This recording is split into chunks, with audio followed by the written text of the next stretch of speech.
우리 다 함께 1월의 말씀을 암송하시면서 하나님 앞에 예배자로 나아가시겠습니다. 여호와여, 내가 주께 대한 소문을 듣고 놀랐나이다. 여호와여, 주는 주의 일을 이 수년 내에 부응하게 하옵소서. 이 수년 내에 나타내시옵소서. 진노 중에라도 긍휼을 잊지 마옵소서. 아멘.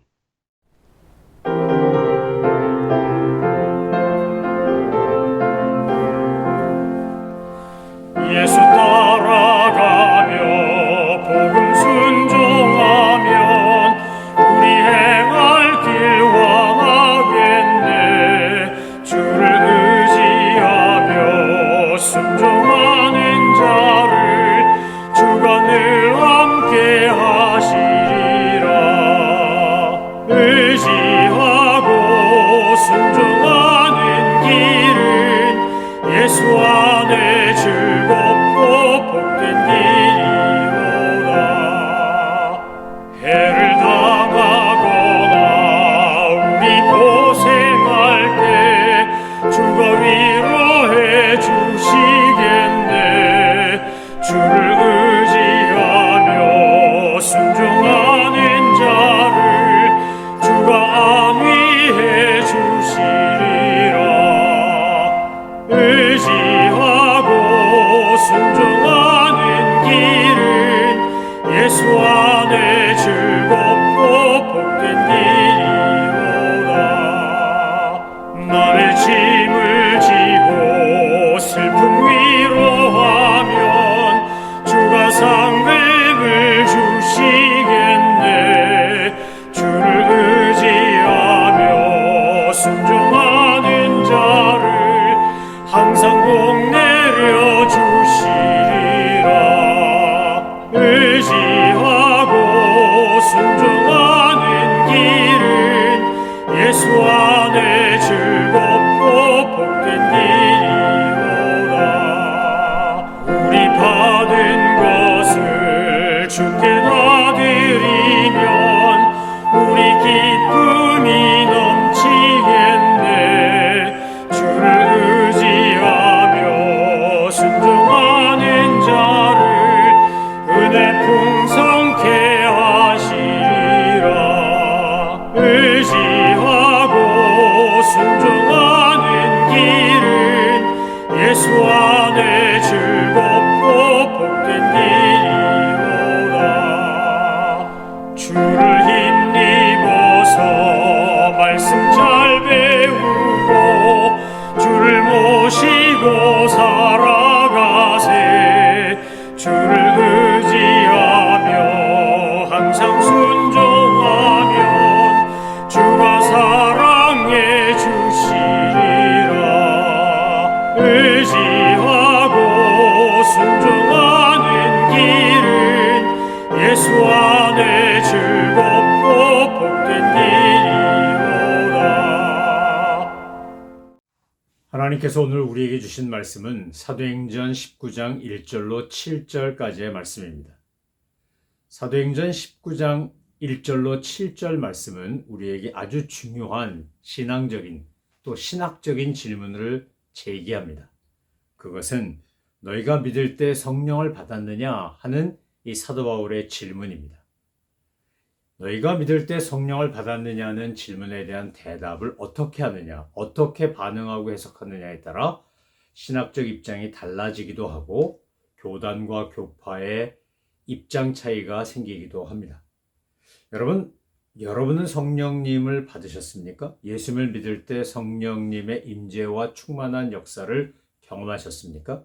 성경적으로 대답한다면 성령님이 우리 안에 계시고 그 성령님이 우리로 하여금 예수를 그리스도로 믿게 하고 나의 구세주라고 고백하게 하십니다. 바꿔 말하면 예수님을 그리스도로 믿고 고백하는 사람은 이미 성령 받은 사람입니다. 왜냐하면 성령님이 아니면 예수님 중심의 삶을 살 수도 없고 신앙 고백을 할 수도 없기 때문입니다. 인간은 스스로 거룩하고 경건하게 살 수 없는 타락한 본성을 가진 존재들입니다.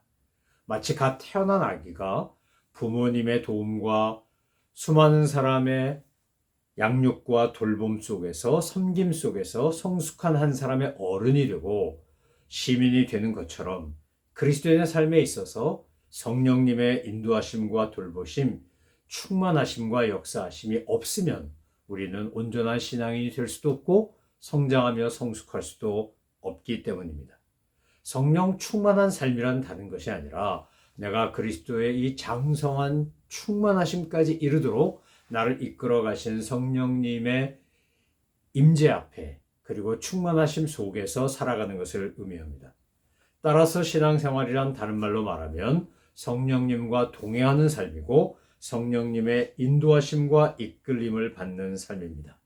성령님이 우리 안에서 역사할 때 우리는 인간의 욕망이나 세속의 욕심이 아닌 하나님의 뜻을 따라 사는 삶을 선택하게 됩니다. 그렇지 않으면 우리는 결코 내 욕심을 통제할 수도 지배할 수도 벗어날 수도 없는 존재이기 때문에 그렇습니다.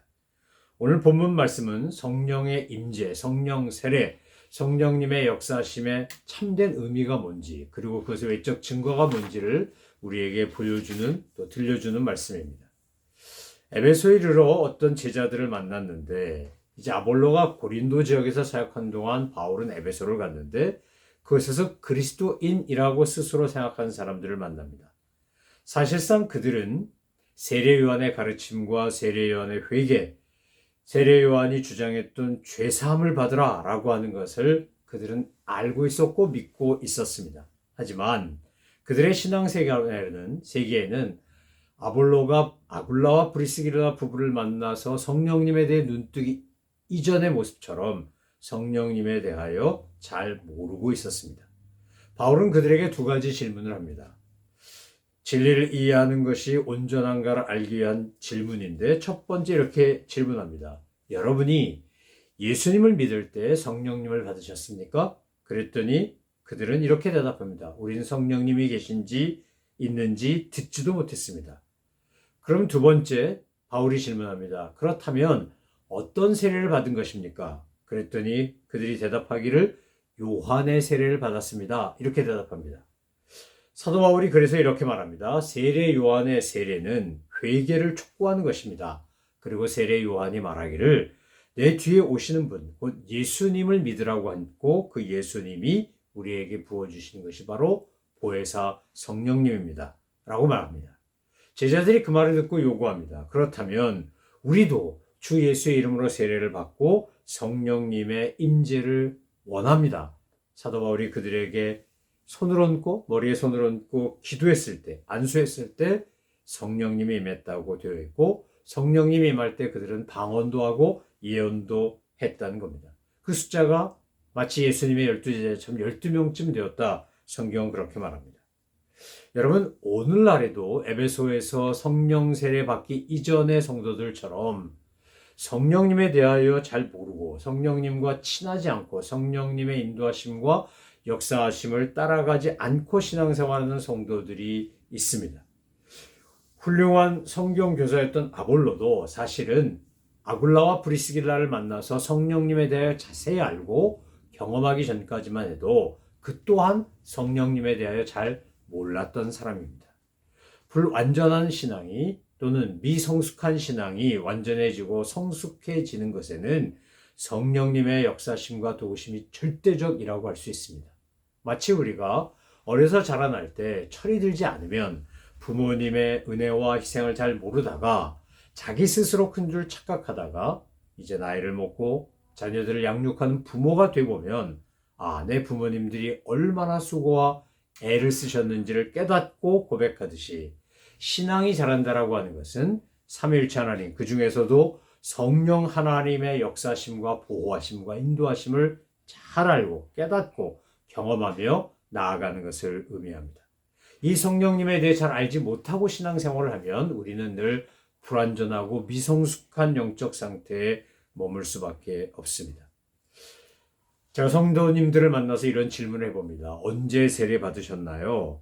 어디서 세례 받으셨나요? 어떤 목사님이 집례하셨나요? 이렇게 질문했을 때 잘 기억하지 못하는 경우가 의외로 많습니다. 왜 그랬을까요? 그 세례 받을 때 감동과 감격이 적었기 때문이거나 아니면 그 감동과 감격을 잃어버렸기 때문일 것입니다.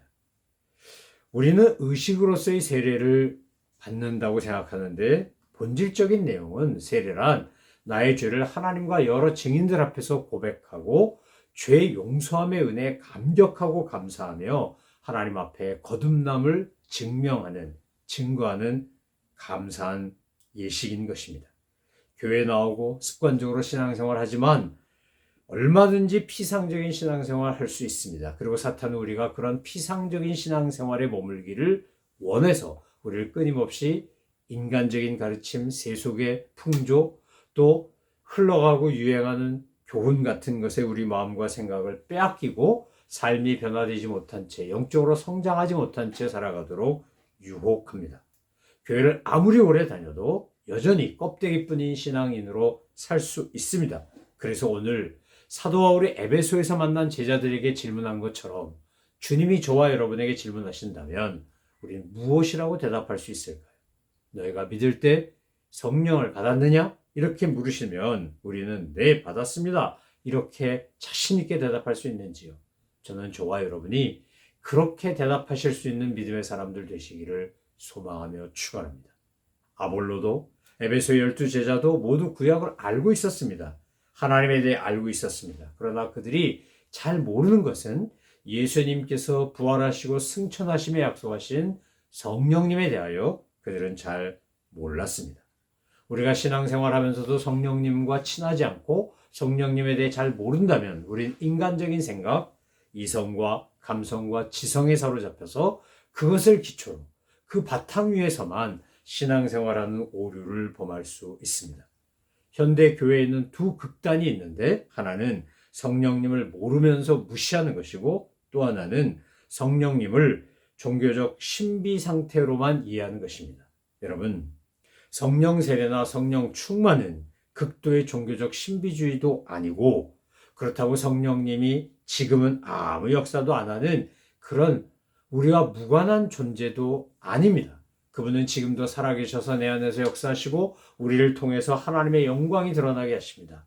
하나님의 방법은 이미 하나님이 우리를 창조하실 때부터 주셨던 이성과 지성과 감성 위에 성령님의 임재와 역사하심을 통해 우리의 영성이 성장하고 발전하고 성숙하도록 이끄시는 것입니다.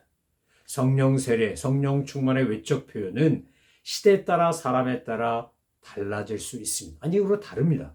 공통적인 것이 있다면 내 존재가 성령님께 붙잡힌 바 돼서 성령님의 임재와 역사하심 안에 순종하며 살아가는 것입니다. 일부 오순절주의자, 은사주의자들에서 이 본문을 가지고 성령 세례를 받은 증거는 오직 방언을 말하는 것이다. 그러면서 성령의 임재와 역사를 방언으로 제한하는 오류를 범할 때가 있습니다. 방언이 성령 세례의 외적 표현 중에 하나인 것은 맞습니다. 그러나 그것이 전부는 아닙니다. 사도행전을 살펴보면 성령님이 임하실 때도 다양한 방법으로 임하셨습니다. 다양한 형태로 다양한 환경과 조건 속에서 성령님이 임하십니다. 사도 바울이 그래서 로마서 8장 9절에 이렇게 말하는 겁니다. 성령님이 임하시는 것은 다양한 형태로 임하시지만 그러나 성령이 없는 사람은 그리스도인이 아니다. 이렇게 선포합니다. 왜 그렇습니까?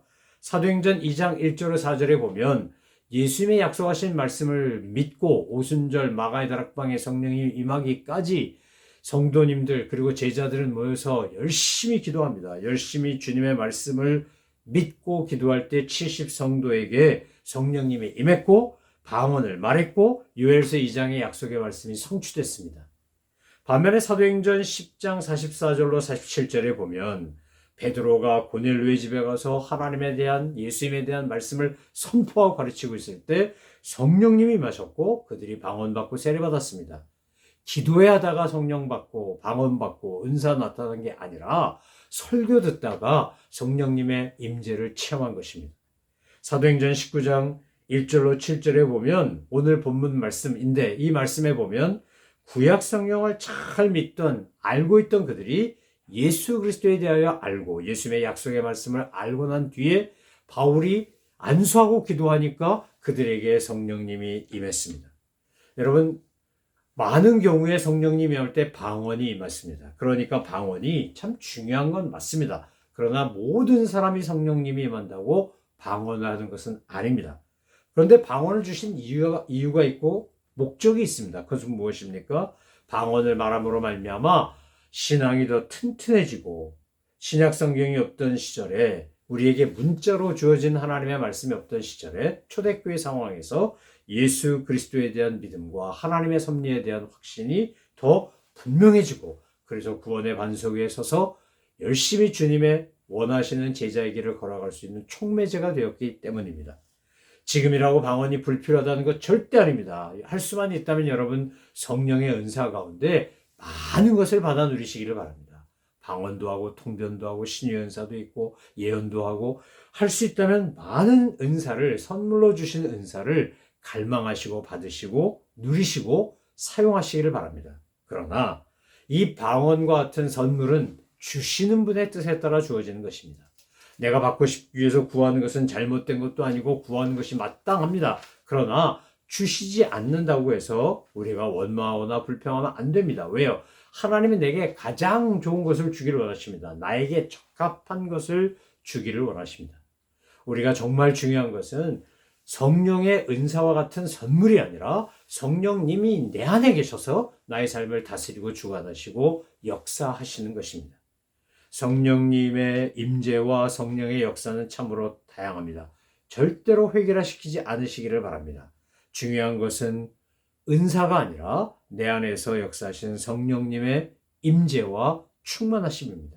그리고 이것은 지속적으로 유지되어야 됩니다.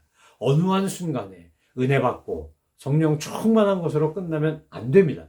마치 자동차가 계속 도로 위를 달리려면 정기 검진도 받아야 되고 때를 따라 가스도 넣어야 되고 연료도 있어야 되고 엔진도 잘 보존돼야 되고 뭐 엔진 오일도 갈고 브레이크 오일도 갈고 이러면서 점검하지 않으면 안 되는 것처럼 우리도 영적으로 믿음의 길을 달려가고 주님과 동행하려면 영적으로 여러 가지가 필요합니다. 그런데 그 중에 제일 중요한 것, 모든 것을 종합할 수 있는 것이 바로 성령님의 임재와 충만하심입니다.